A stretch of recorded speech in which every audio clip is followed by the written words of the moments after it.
And today we are going to start module 4, which is going to be the nectar of instruction.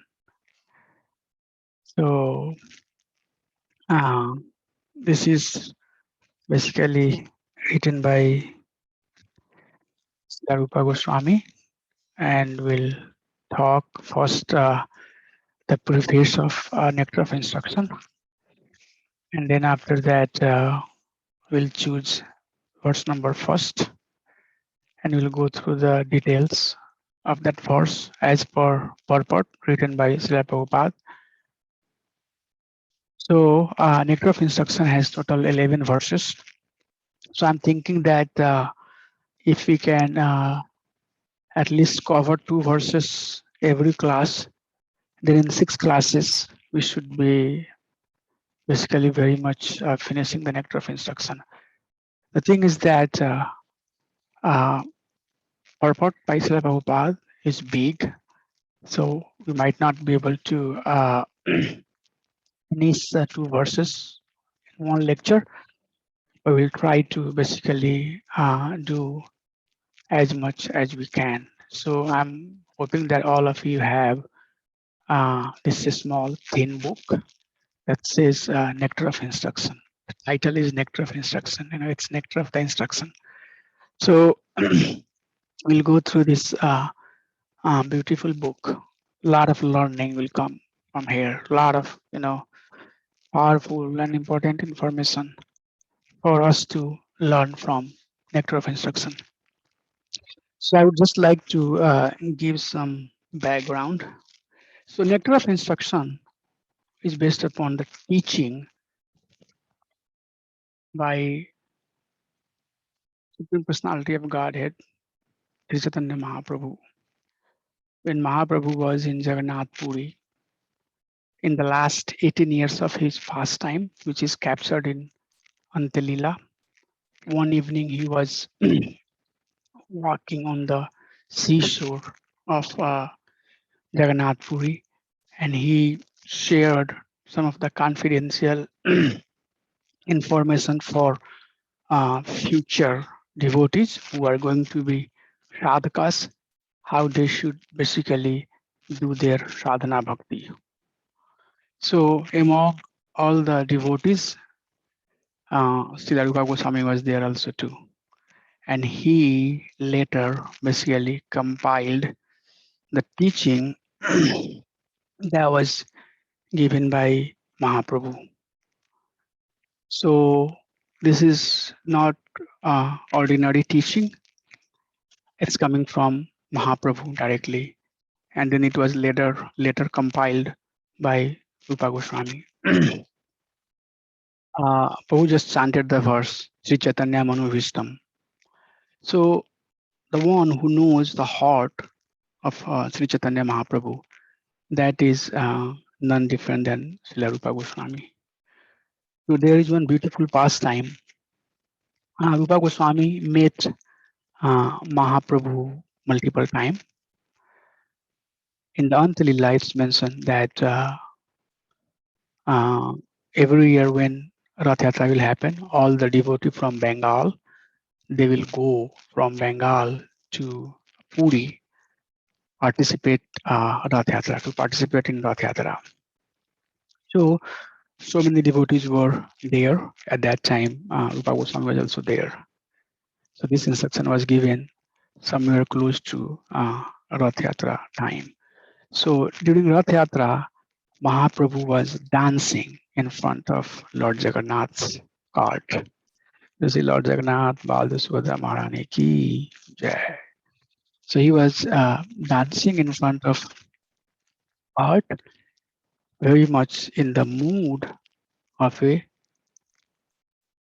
gopi, Mahabhav. Who is the gopi who represents the Mahabhav? Srimati Radharani. So Prema, Vipralamba also has different bhav. And the topmost bhav is Mahabhav.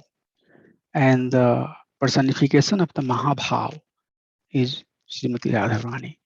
So Mahaprabhu was dancing and he was expressing his heart and he chanted one verse in the glorification of Lord Jagannath. Then, while he was chanting, Antalila says that Rup Damodar and Ramanand Rai, these two personality, were very, very close associate. Lalita Sakhi and Subal, very, very close associate of Mahaprabhu. So, Swarup Damodar, of course, he was able to understand what is the meaning of the song that Mahaprabhu is chanting. And then Sri Rupa Goswami was also able to understand. So one day Mahaprabhu was out, then Sri Rupa Goswami basically explained the verse that Mahaprabhu had chanted in his own word on palm leaf. When Mahaprabhu came, he saw, and then he said, "Who has written this?" Then devotee said, "Rupa Goswami." Then he very lovingly slapped a little bit on the cheek of Rupa Goswami, and he said, "How come you understood my mind? How did you know that this is what I was thinking?" So from that day onward, Rupa Goswami is considered the one, Sri Chaitanya Manobhishtam Sthapitam Jena Bhutale. Swam Rupa, the one who understands the mind of uh, of Mahaprabhu, Sri Rupa Goswami. So this statement, these verses, when we are reading, we need to have this background that Sri Rupa Goswami is very, very exalted personality. While Sri Rupa Goswami was there in Puri, both Sanatan Goswami and Rupa Goswami, both of them will, sing their poets, they are writing to Mahaprabhu.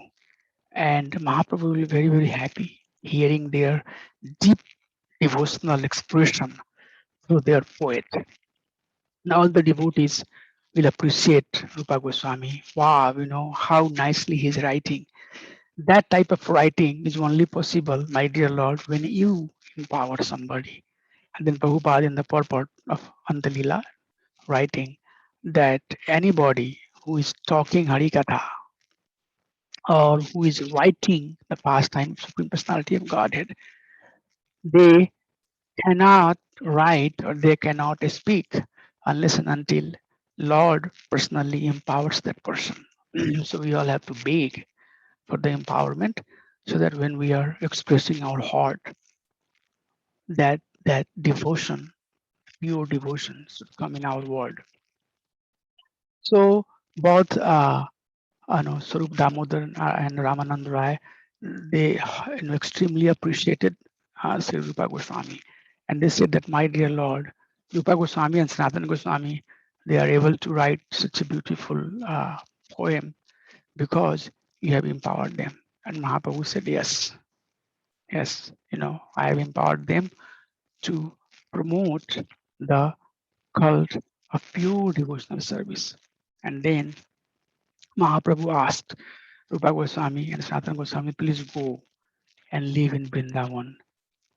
And there you excavate all the pastime of the Supreme Personality of Godhead.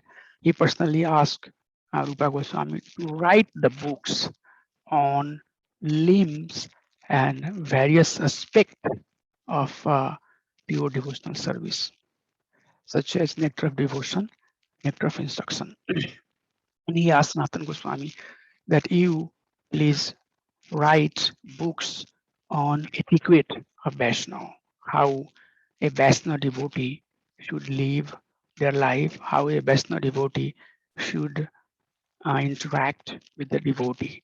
So both of the brothers wrote so many books, so many of the Shastra that was written by Rupa Goswami and Sanatana Goswami, and later by other six Goswamis too. But I don't know if I get the time to talk about other Goswamis, but I'll try to a little bit give the idea. So we are basically Rupa Anuga. Okay, Rupa Anuga means the one who follows the path of Sri Rupa Goswami. Okay, so Mahaprabhu personally trained Rupa Goswami. Rupa Goswami was Chaitanya in Anuga. He was completely following the footstep of the teaching of Mahaprabhu. And we are Rupa Anuga. We are following the footstep and teaching given by Sri Rupa Goswami. So in one sense, we are basically following the footstep of Mahaprabhu, teaching of Mahaprabhu by following the instruction that given to us by Rupa Goswami. So Rupa Goswami is very, very, very, very, very, very, powerful personality. Anyways, so all, I want all of you to have this thing, when we are seeing these verses, see with some, deeper insight and with love and affection and devotion, because these are powerful words. These are not ordinary, simple, poetic word. So, author of the Nectar of Instruction, Upadesha Amrita. In the preface Prabhupada is writing, Upadesha is basically instruction and Amrita is nectar. So nectar of instruction is basically it's basically Amrit of Upadesha. It's Amrit of instruction. It has total 11 verses, and these verses provides the fundamental instructions and guideline for sadhaka, person who is aspiring to be devotee of the Supreme Personality of Godhead. These 11 verses provide the foundation by which one can advance in their sadhana bhakti. So, Upadesha Amrit at a glance, it has total 11 verses, and these verses basically teaches us these three major topics. The first one is do's, adopt. No, sorry, first one is avoid. The first two verses are talking about the avoid, which is don't. Avoid things which are unfavorable to bhakti. So first two verses talking about that. And then adopt, do's, adopt things which are favorable to bhakti. And then last few verses are talking about residing in Braja, residing in the places where Krishna has performed his pastime. So that statement, are we residing in the Braja or not?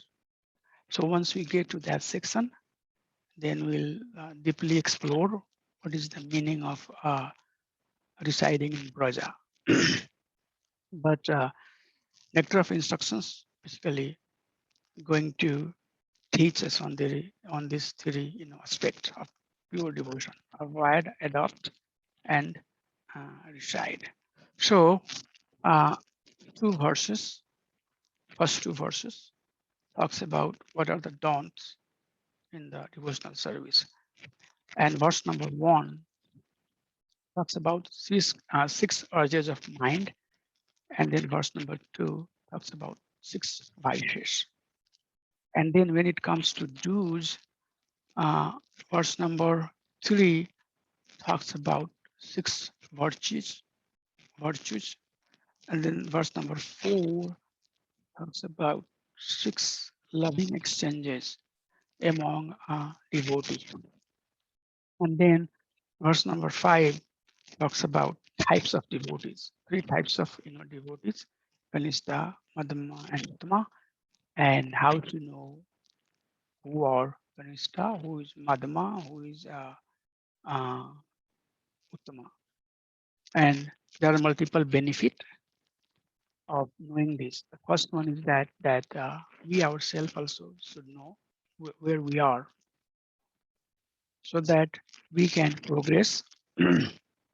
At the same time, we should also have the idea about what is the stage of bhakti of others, because although we do not have to do the discrimination, bhakti doesn't teaches to discriminate, but sometimes we have to have that understanding, and the purpose of that understanding is not to put somebody down, rather to respect a person who is of higher adhikara.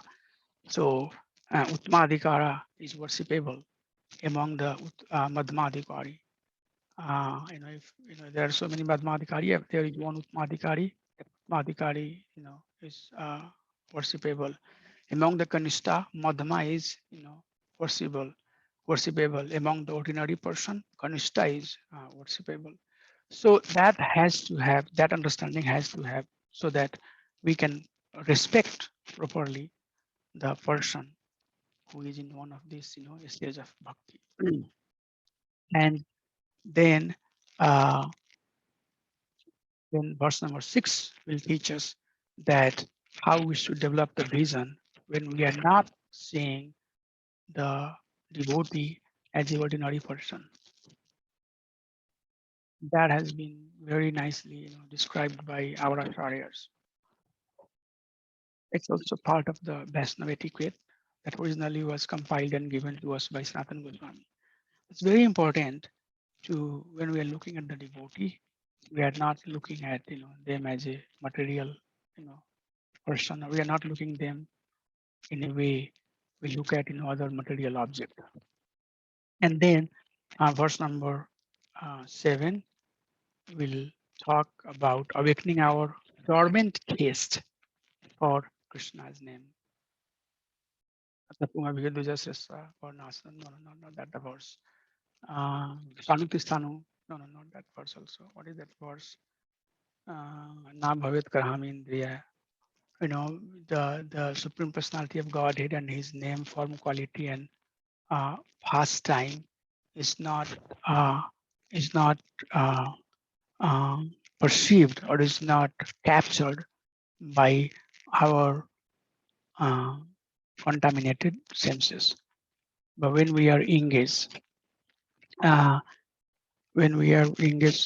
by chanting the holy name of Krishna, Jivadau, Swayam Aspruti Adaha, then slowly and slowly all the knowledge about the Supreme Personality of Godhead, by itself reveals. So we'll hear some of those in verse number 7. And then last 4 verses, 8, 9, 10, and 11, verse number 8, will talk staying in Braja and following the footstep of advanced devotee, footstep of acharyas. And verse number 9, residing at the holy spot, such as Shyamkund and Radha Kund. And then also verse number 10 will talk Srimati Radharani and Sri Radha Kund are very dear to Krishna. So in that segment, we'll read that out of all the places in the material world, Vrindavan is the topmost place. And out of all the places in Vrindavan, Govardhan Hill is the most auspicious place. And on the Govardhan Hill, Srimati Radharani's Kund, Radha Kund and Shyam Kund is the base, the topmost. So we'll get and read that one. And then verse number 11 talks about taking bath, Sri Radha Kunda, and also taking shelter of Srimati Radharani. Okay. Now, this is a very, you know, I would say that very complex understanding. When we are saying that bathing, taking bath in Sri Radha Kunda, then Shastra and Acharyas talk about who can take bath in Sri Radha Kunda. Not ordinary people can take bath in Sri Radha Kunda. We'll talk about that. Okay, so it's not like just going and jumping into Sri Radha Kunda. That's not the intent there. But when that verse will come, we'll try to have more discussion in that context. So that's in nutshell is the uh, summary of nectar of instruction. Okay, so with that, we'll get into verse number 1. But before we get into verse number 1, is there anything, any question, any realization that anybody would like to share?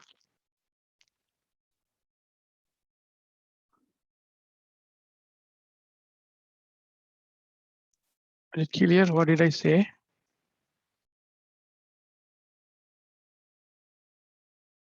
Yes, Prabhu. Yep, this is exciting, Prabhu. I've read this multiple times, so it'll be really good to go through it in depth and learn from you and the other devotees and them sharing their realizations. Very well. Thank you. Prabhu, Any- is this book available online, Prabhu? It's in the database. The Nectar of Instruction, everybody should have this book. Vedabase has it, but we should also have the printed copy. So do you have it, Prabhu, at your home? Yeah, I have at my home 2 or 3 copies, but temple also has multiple copies. Okay, Prabhu, I'll take it. I think you have the keys also, so you can get it. Yep. Yeah, we need to have, these books, digital copy definitely is there, but, we also need to have the copies, of the books. It's very thin in the Nectar of Instruction. The old one had basically Sri Goswami Samadhi's picture, and this one has basically both Rupa and Sanatan on the cover page. So, yes, so if you are in the temple, then you can pick up that one. If anybody is not having the Nectar of Instruction book, then you can let us know and we'll try to, talk to temple and send you some. Okay, thank you. So please, listen carefully and be very kind of careful and try to learn as much as you can, because these are the words coming from Mahaprabhu and Bhagavad Goswami, very powerful word. So I'll read the verse. Vacho begam mansah krodha begam jiva begam udropastha begam etan begano viseheta dhiraha sarvam abhimam Prithvim Shashishya. Translation. A sober person who can tolerate the urge to speak, the mind's demand, the actions of anger, and the urges of the tongue, belly, and genital. Udro Pastha Begam. Udro Pastha Begam. Belly and genital is qualified to make disciple all over the world.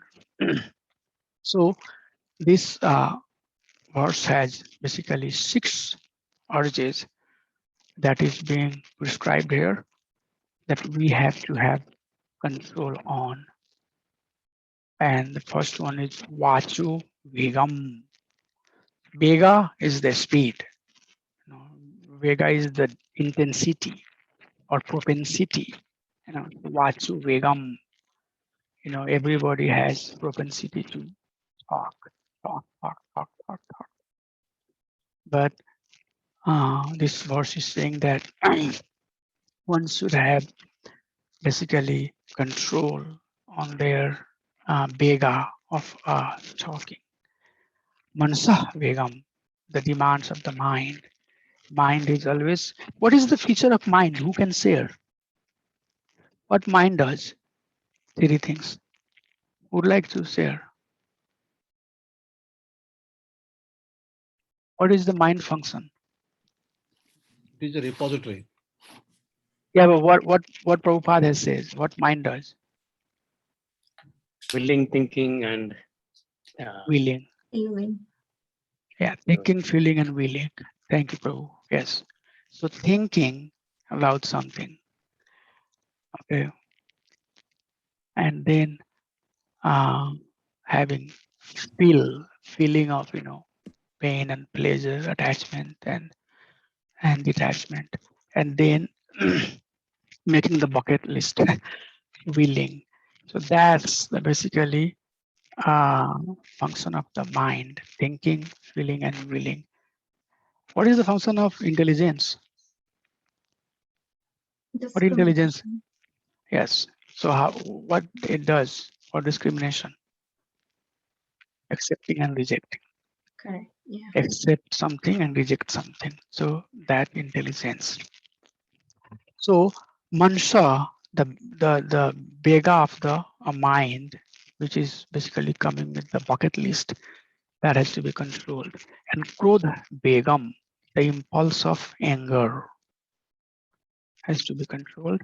Juha Begum, the vehemence, he says, I don't know what is how to pronounce the word exactly, but he says vehemence of the tongue. Vehemence of the tongue means the voracious desire to to keep on eating. Tongue always wants to say something. There should be control on eating propensity.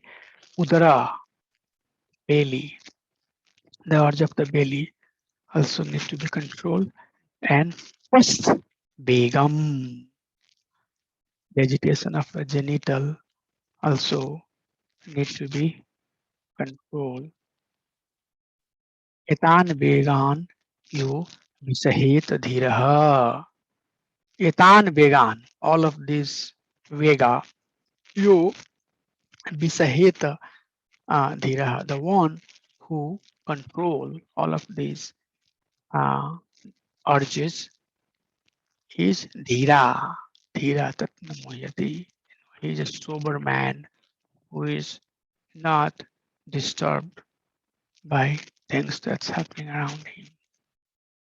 Sarvam apimam prithvim sashishyat.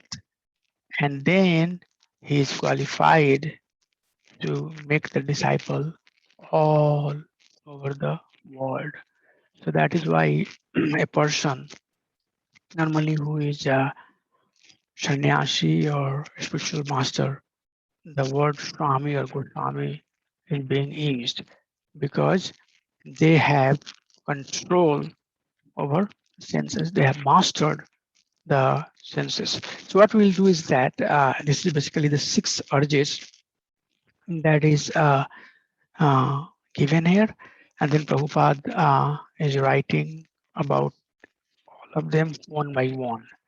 So what I'm going to do, I'll just take some of the key points from the purport and I'll summarize here. I tried my best to present this information in a way that it covers the key points from the purport, but that doesn't suffice the need. You also have to read this purport. So please not only um, try to just stick with the topics that's been discussed here, or just the item that I'm talking here. Rather, since you all are enrolled into this program of the Shastri course, you all have to study every day, half an hour, 45 minutes, or give some time. I'm saying that, do I do that? Yes, yes, I do that. Some of the I have reading slot that I must do every day, working day or not working day. So by constant reading and slowly, being serious about these things, your knowledge base will increase, fluency will come, and you'll be able to, say things and express things. Plus also by doing that, we are showing our sincerity. So these things are very powerful thing. So please spend some time. Don't say that, I have heard it, I have read it, I know all of these things. You do not know anything. That should be the bhav. And please, I request all of you to read this purport very carefully. So the 6 urges can be divided into 3 categories. We read in Bhagavad Gita also that there are 3 types of austerity. Austerity of the Vani, right? Then austerity of the Mana, and then austerity of the Kaya. Okay, so these 6 urges can be basically segmented into 3 major austerities: Vacha, Mansa, and Kaya. And the urge of talking will fall under Vani category, under speech. And then urge of mind and anger that we get will fall under mind austerity. So if we are trying to control the mana and krodha anger, then we are trying to be austere with our mind.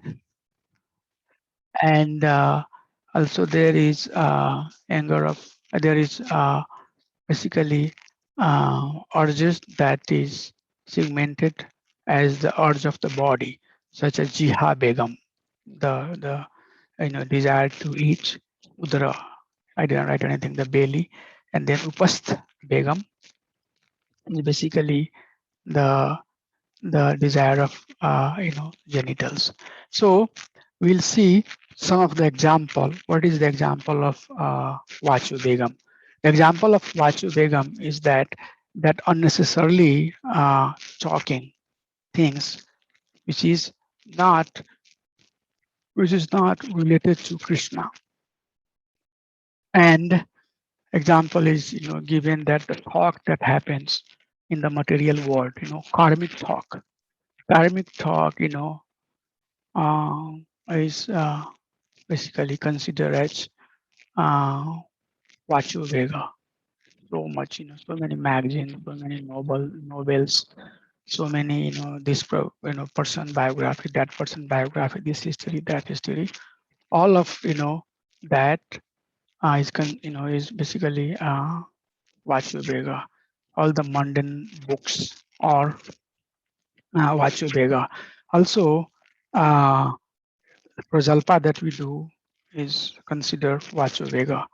And Gyanis, they also talk, a lot of, critical subject, but it has nothing to do with Krishna. Then that type of speech is also considered Vachubegam. This is not desirable talk. This morning we had discussion about um, what is the, basically what is the prescribed way one should do things in their life. And the conclusion is given is that it should be directly or indirectly related to bhakti of Krishna. So these are some of the examples Prabhupada is given in the purport is considered the urges of Vani. So how to control that? We can control that if we have urges of saying something, say Krishna Katha. If you have urges of reading something, you read Shastras that talks about Krishna. And then if we have desire to stay mon is staying like we'll see people, they try to stay mon, and here you can see that the mon is also considered Vachu Vegam. It's considered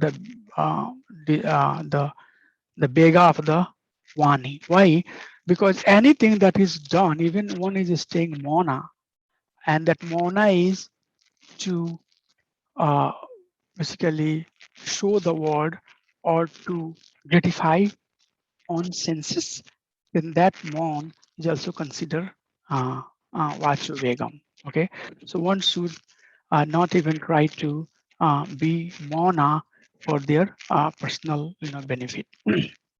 And then the Vega of the mind is mind has multiple desires, so flow of desire coming and going. So for sadhaka, it's given that we should try to control our mind. Okay, mind will run and will come up with multiple desires. So we should try to basically live life in a way that we are trying to subdue our mind desire. And then depending on the things that is happening around, our mind get agitated. Okay, so there are, Prabhupada in the purport writing, there are two types of mind agitation. One is called avirodha priti, avirodha priti, and then second one is called virodh yukt rodha. So avirodha priti is basically attachment that mind develops for the things of the material world. So Gyani has their own attachment. Gyani is very attached to the process that they follow, the niyama and pranayama and alpahara and all of that they do. Karmi is very attached to their fruitive result. Okay, working very hard for a specific result. So that type of priti that is coming into mind, Shastra, here basically Rupa Goswami is saying that one should not indulge in that type of activity. And then Krodha Vega is basically the Vega of anger.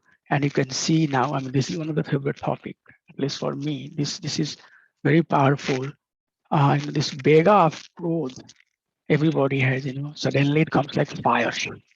And then, mind is out of control and so many things coming and going. Okay. So, this Krodha Begum has to be controlled. And Virodh Jukt Krodha is caused by frustration. So once, we have Krishna in Bhagavad Gita talking about this particular topic that, we have basically, we are thinking about some object. By thinking, we develop attachment. That attachment slowly and slowly become deep rag, and then once it becomes rag, then we start basically making plan, how can I get there. And in order to get whatever that object is, we try to get it by hook and crook, and then by that way we get trapped. We get trapped by cycle of uh, cycle of birth and death. If that object is not no, we are not able to get that object, then that creates frustration, and due to that create that due to that the anger will arise. So it's basically given here that if one wants to control the Vega of Mana and Krodha, one should think about Krishna. One should be engaged in Krishna's service. One should develop tolerance about the things that is making us anger. If one has to be angry, he should be angry when he's seeing that the Lord is being offended or his devotee is being offended.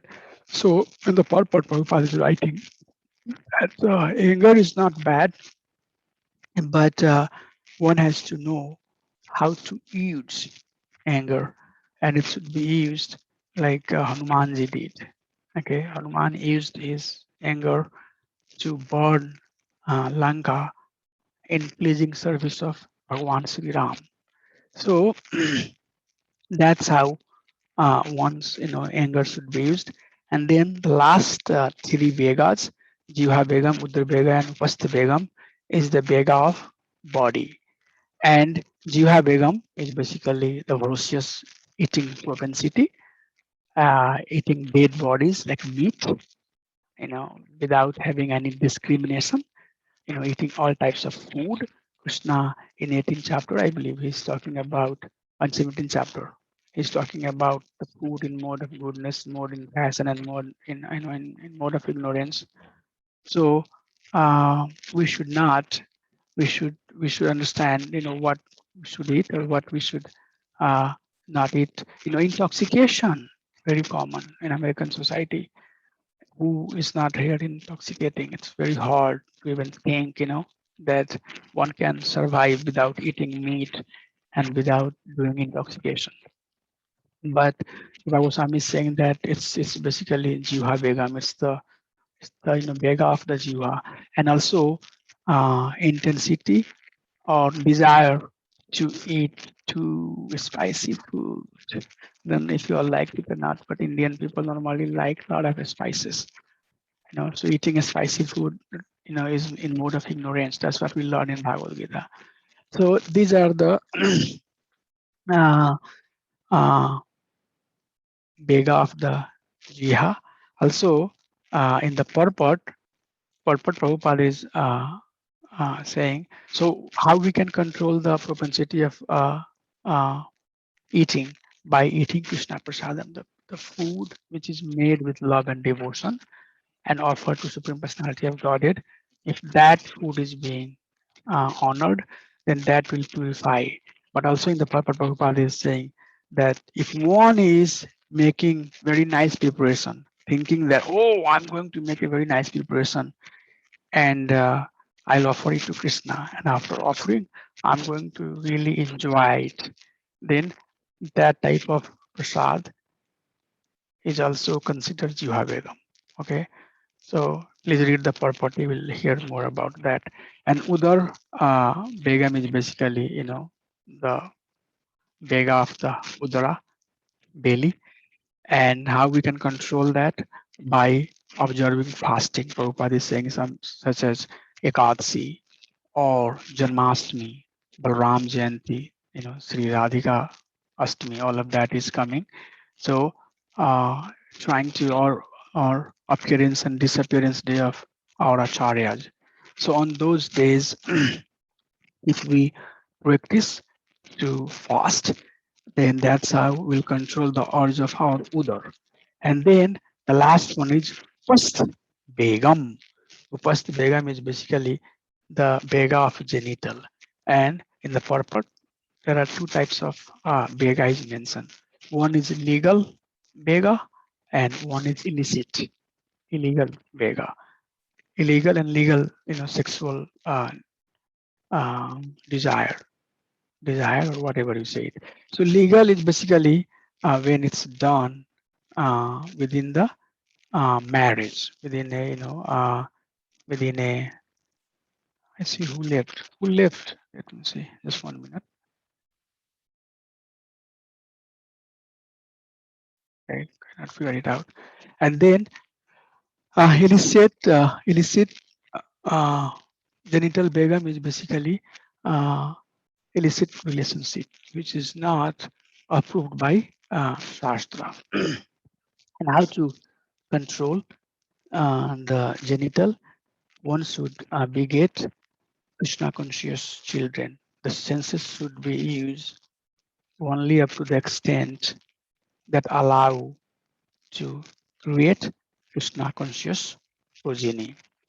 Then also in the purport, it's been mentioned that tongue, belly, and genital, they are in one straight line. They fall, along the straight line. And tongue is on the top, then belly, and then genital comes.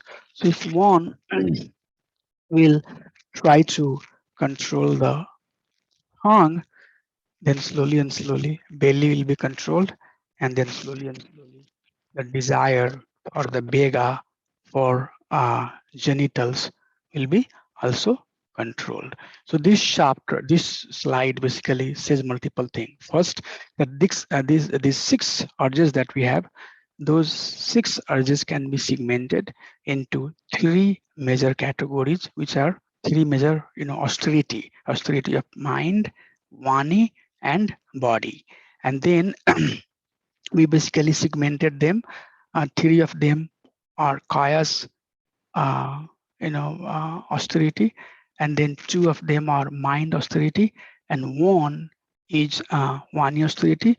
We also saw example of some of the urges that falls under each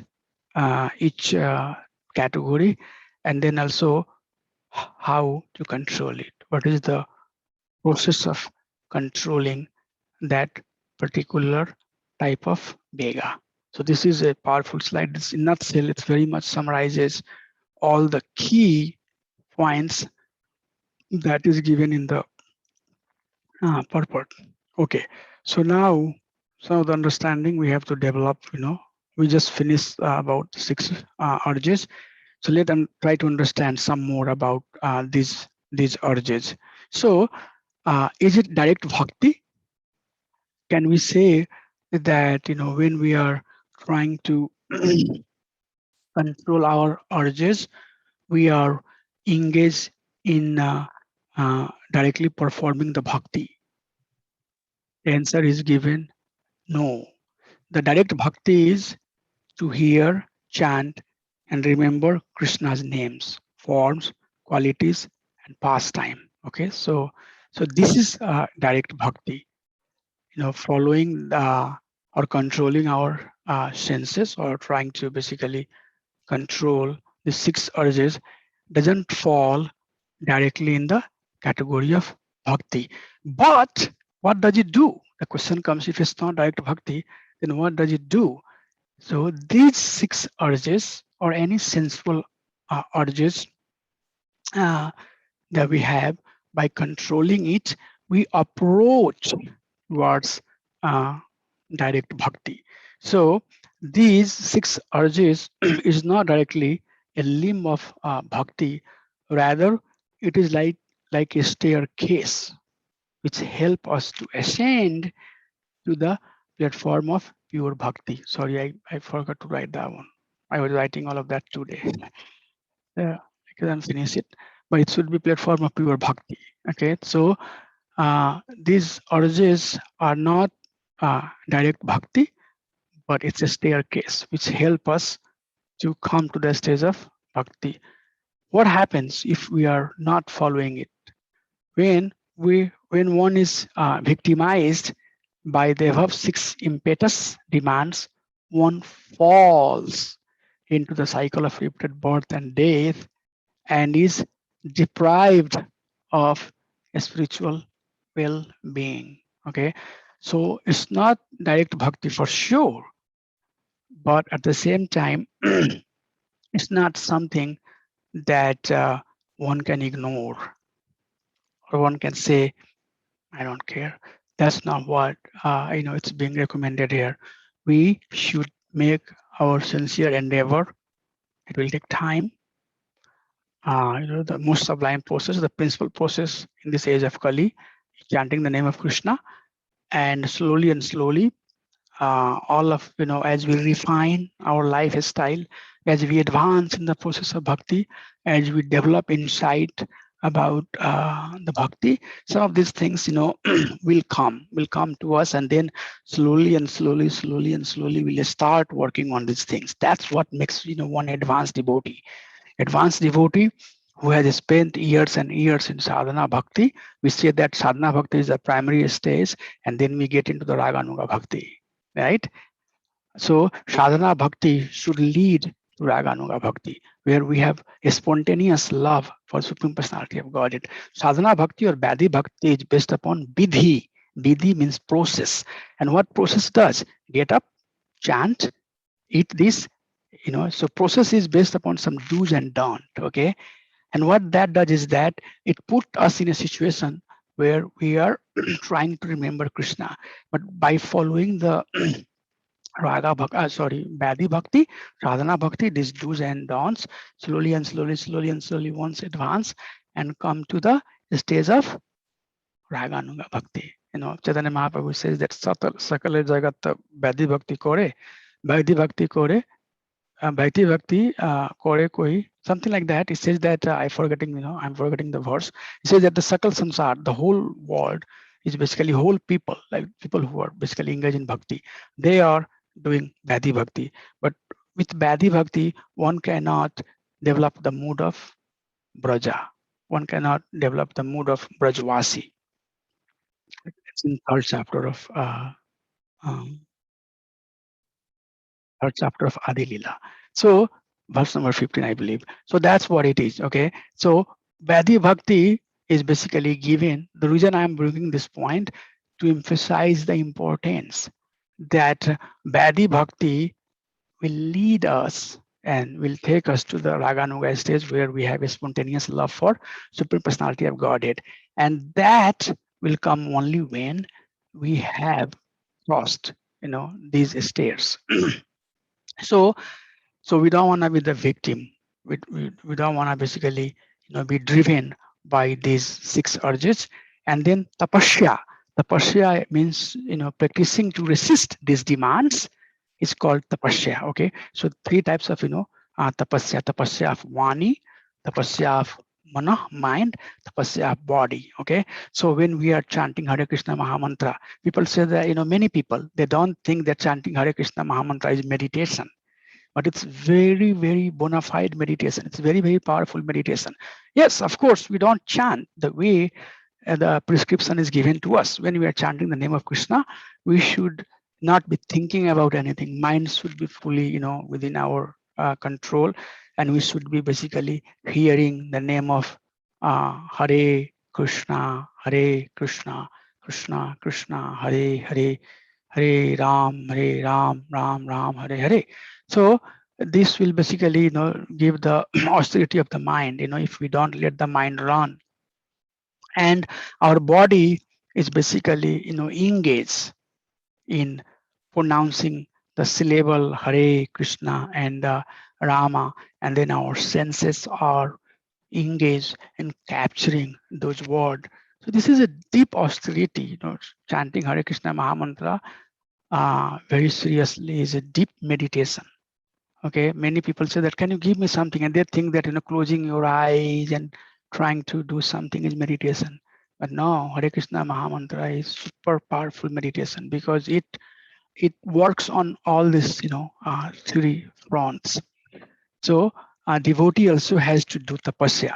We also have to do tapasya, but our tapasya is not like that, we go and sit, in a sunlight, scrunch, very, kind of high temperature, super hot, and then, humid, and try to meditate. People willingly do that, but our tapasya is not like that.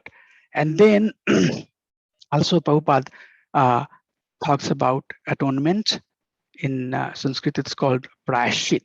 Okay, so when we are basically, when somebody does normally, you will see that when somebody does some sin or something that is not supported by their intelligence, by their guts, they will do some atonement. Okay, and the purport, it's been said that there are two types of atonement: pseudo atonement, and then the real, prayashita. The pseudo prayashita, or the false prayashita, is that one will do for sake of doing, but that's all. As soon as the process is over, he will again engage into things which brought him to this stage, such as, example is given here, that bathing of the, bathing of the elephant. Elephant will go deep into the, river, bath very carefully for a long time. He play into the river, the whole body gets clean, and as soon as elephant comes out, he or she will pick up some sand and, just throw all over the body. So that type of, bathing is not recommended. Once you are clean, then try to stay clean. Also, confession that, people do in church.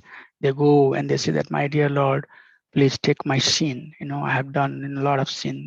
From Monday to Saturday, Sunday I have come to download all the sins to you, and then again from, Monday to Saturday they will start, getting all the sin. So that type of atonement is basically pseudo prayashita. And also, there are 10 offenses of chanting the holy name. The offense number 7 is that it is also offense to chant.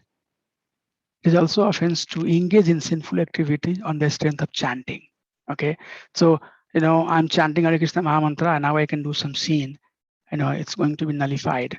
Prabhupada very clearly says in the purport that one's bad karma is not going to be nullified by their good karma. These are two separate accounts, and these accounts will run in parallel. Okay, good is good, bad is bad. Good gets into the good account, bad gets into the bad account. Okay, so one should not engage into the sinful activity on the strength of their bhakti. So what is the real prayashit? The real prayashit is that one should engage in practicing of Krishna consciousness. Do we do tapasya? Yes, huge tapasya. Don't eat garlic, don't eat onion, all the time trying to, do things which is related to Krishna, doing services. Devotees are, all the time trying to do service. These are all tapasya. These are not, just some ordinary act. It's tapasya. So engaging into services of the Supreme Personality of Godhead, and then following the do's and don't that's given to us by our acharyas. Okay, so these are some of the points I wanted to mention. The last slide of this verse is that this 6 urges basically present obstacle in the sadhaka life. If one is not mature enough, if one is not following these urges, if one is not trying to control these urges, then these urges will create obstacle in our bhakti. One must avoid these by exclusive sarnagati, avoiding 10 offenses against Harinam. So when we chant Hare Krishna Mahamantra in the morning, I'm not sure how many of you are doing, but we chant Chaitanya Sikshastakam. After that, we should, so the way it works is that first you get up in the morning and you chant Samsara Dava Nalali Loka. Then after that, Narsimha prayer. Then after that, Tulsi Maharani's prayer. Then after that, Chaitanya Sikshastakam. And then read these 10 offenses, remind yourself what are the offenses. And then after that, start, chanting. So by not doing those 10 offenses, such as, offense number 10 says that it is also offense to not follow the teaching, that we have learned, and still have the attachment for the things of the material world. Okay, so we still, have the knowledge. We have the knowledge. We're getting the knowledge, but when it comes to apply them in our real life, we are not able to put them together. Then all of these is against, all of these are offense against the holy name.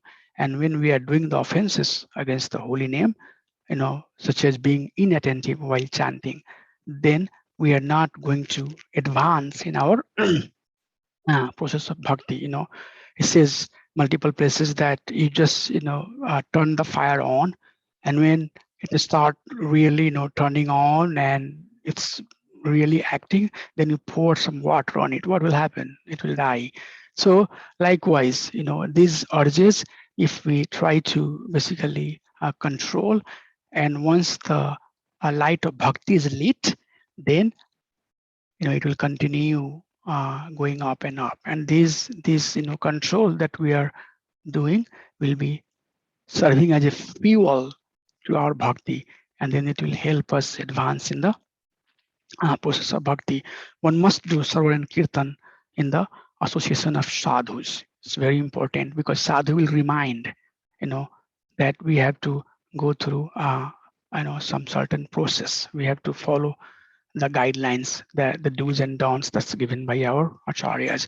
Goswami, the definition of the Goswami is the, given here, the person in the purport. Prabhupada says the person who is master of the senses or consider Goswami, and a Goswami can teach and instruct the whole world because he has control over the senses.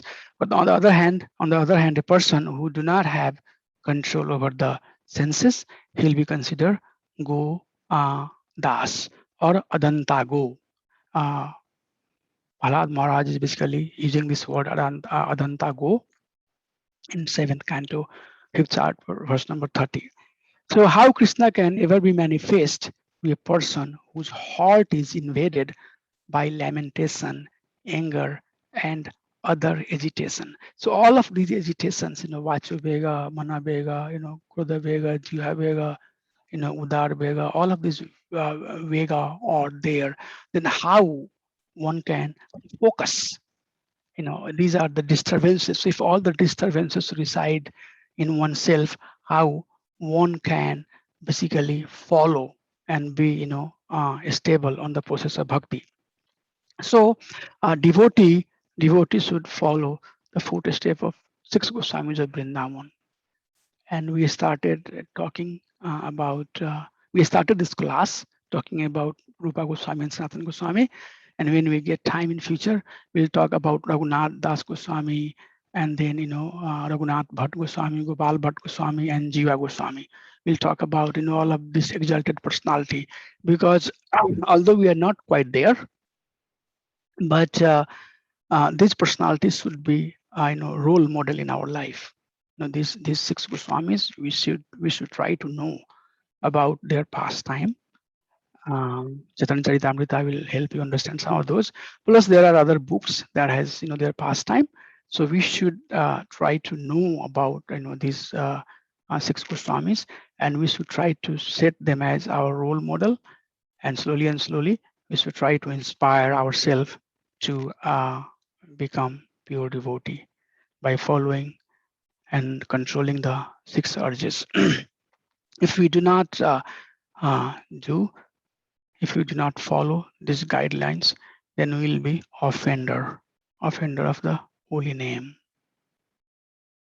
10 offenses against the holy name. I don't have time. It's already 3:06. Otherwise, I would have gone from 1 to 10. But maybe we can do next class. So with that, I would like to pause here, and I want some discussion. So I wanna, basically see if you have any question from anything that we just finished reading, or if you have any realization. Go ahead. Hare Krishna. I had one question. Go ahead, Prabhuji. Prabhu, little, I can't hear you, Prabhu. Maybe you're a little away. Can you hear me, Prabhu? Yes, Prabhu, yeah, now much Okay. better. Please go ahead.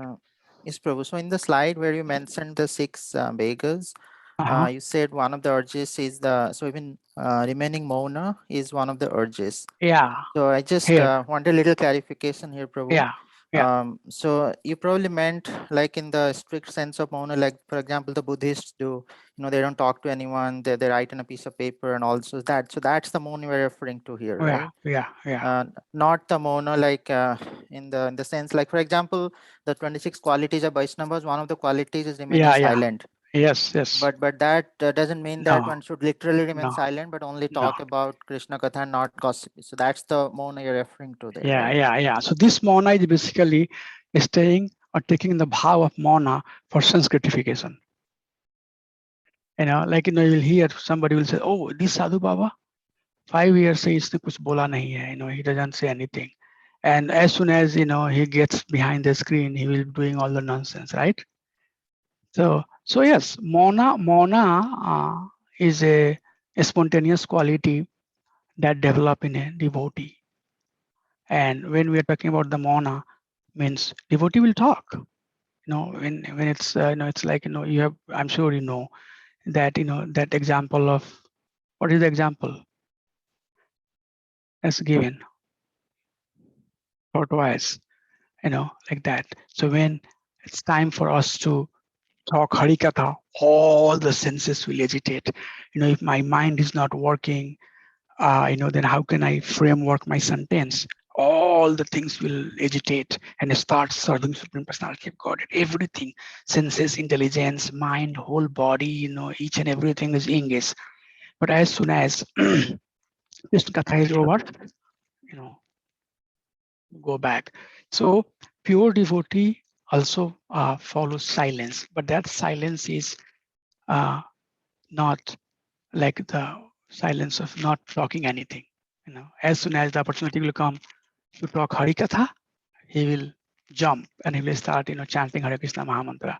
But if there is some prajalpa to be done, or if there is some mundane topic that has to be talked on, that time he'll be silent.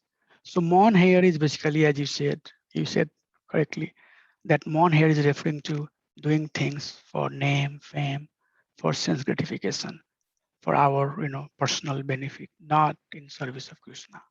Yes. Thank you, Prabhu. Yeah, we should have questions like this. I love questions. I want to have some discussions and because that will help me understand, that how you are thinking, how much you are getting out of it. So we should have some discussion. Anything else anybody has? Oh, was it clear? Yes, Prabhuji. It was clear. Thank you. Anybody, anything else I would like to share or ask?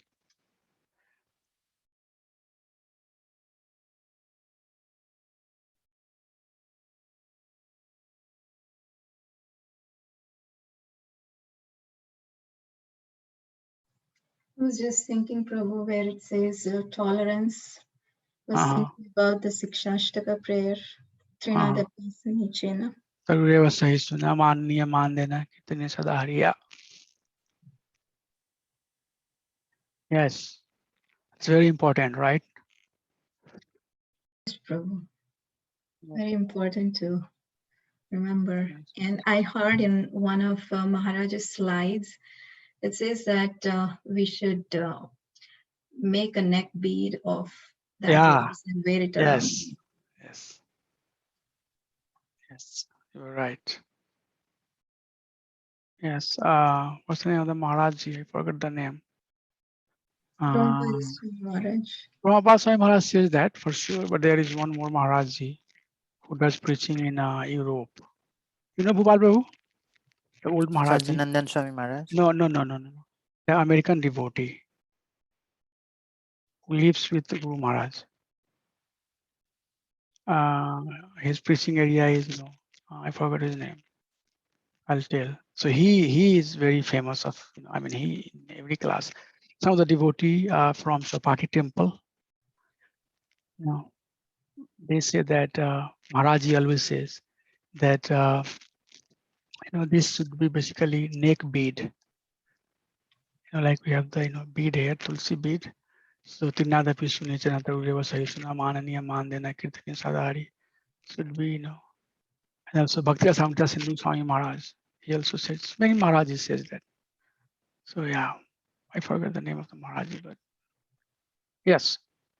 So this is correct, Mataji. Thank you. Anybody else has anything else?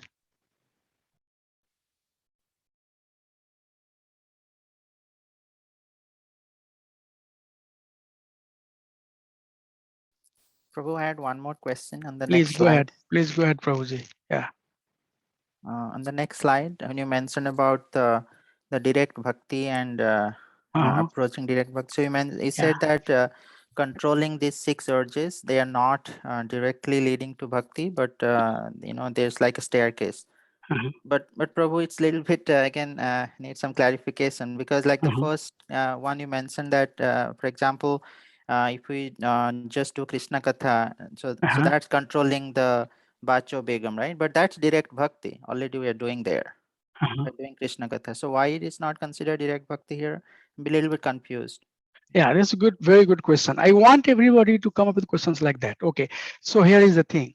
So when we are trying to control our Vega of Vani by saying Krishna Katha, that means we are directly engaging into the Krishna service. Okay, there's no doubt about it. So this is bhakti. When you say Krishna Katha, it's basically doing the bhakti, but doesn't mean, this is the example that's given here is actually given for bhakti, but that doesn't mean to control the Vani. Only Krishna Katha is what you have to say. Like for example, if one is basically not saying Krishna Katha, okay, just controlling, just one has control on their speech, okay, he doesn't talk too much, he's very sober, you will see so many people that they are very controlled on their senses, like Gyanis. Just take the example of Gyanis, right? Prabhu, you have to say yes or no. So take the example of Gyani, how much control they have on their senses, right? But are they engaged in process of bhakti? Please say yes or no. Yes. Yes. So you will see many people, who have control of their mind, like all of these, yogi.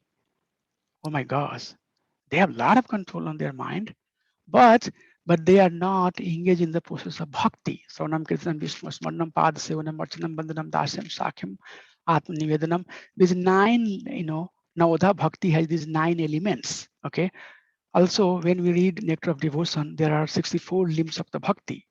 But following the four regulatory principle is not the limb of the bhakti. You know that, right? Mhm.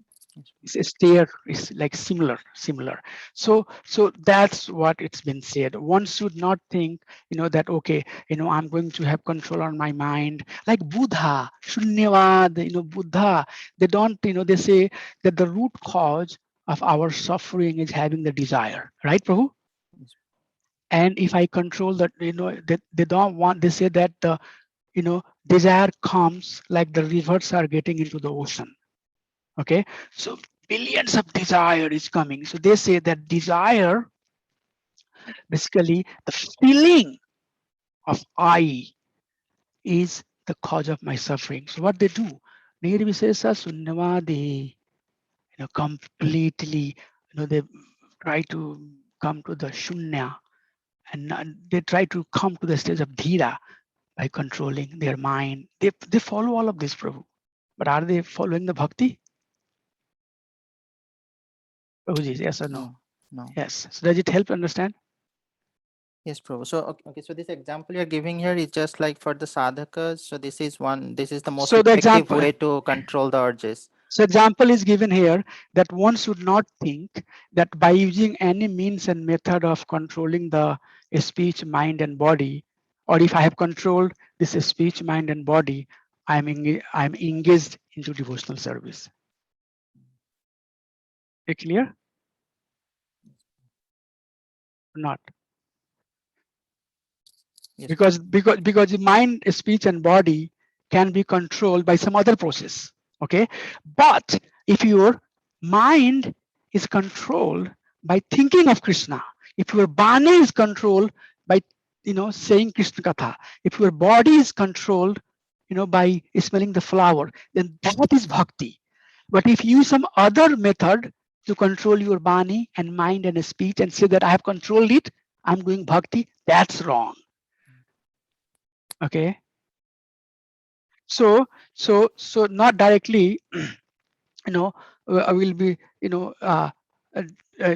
following and doing direct bhakti, but if we are basically but if we are doing one of these things, one should not think that although I'm not engaged in direct bhakti, but since I'm following these 6 urges, I am doing the bhakti.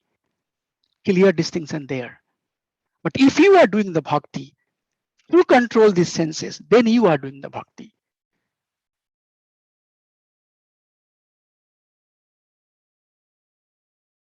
So these are, like, for example, what other example I can give? I think the best example is basically looking at the Buddhas or Gyanis or other people.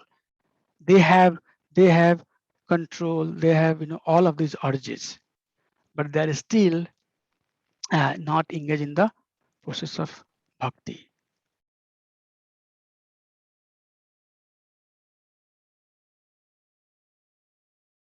Now, how does it act as a staircase?